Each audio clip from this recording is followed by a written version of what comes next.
মিয়াবিলাকক অলপ নটিচ দি থাকিবই লাগিব, নহ'লেতো মূৰৰ ওপৰত উঠি যাব। মইতো আগতে কৈছোঁ যে পাৰো নোৱাৰো দিগদাৰি কৰি থাকে। এছাৰতো কোনো বিতৰ্ক নাই। এছাৰত কোনজন হিন্দু মানুহৰ ঘৰত নটিচ আহিছে, কোনজন অসমীয়া মুছলিম মানুহৰ ঘৰত নটিচ আহিছে। মিয়াবিলাকক অলপ নটিচ দি থাকিবই লাগিব, নহ'লেতো মূৰৰ ওপৰত উঠি যাব। মইতো আগতে কৈছোঁ যে পাৰো নোৱাৰো দিগদাৰি কৰি থাকে। সেইকাৰণে ইয়াত একো লোকধাক কৰিবলগীয়া নাই, মই দিগদাৰিয়ে কৰি আছোঁ।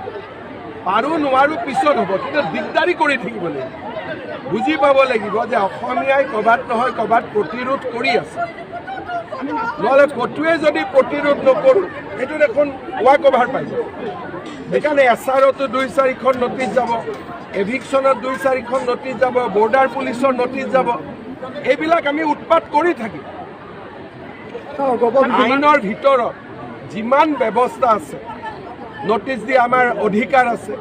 যিকোনো বিজেপিয়ে কমপ্লেইন দিব পাৰে, আমি দিম। বৰ্ডাৰ পুলিচক যিকোনোৱে কমপ্লেইন দিব পাৰে, আমি দিম। চৰকাৰী মাটিত বহিলে আমি নটিচ দিব পাৰোঁ, আমি দিম।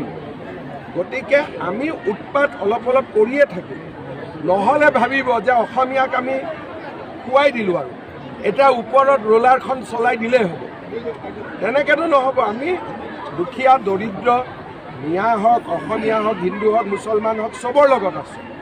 কিন্তু আমাৰ জাতিটোক শেষ কৰি দিয়ক, তাৰ লগততো কোনো থাকিব নোৱাৰিব। জাতিটোৱে ক'ৰবাত নহয় ক'ৰবাততো প্ৰতিৰোধ কৰি থাকিব লাগিব।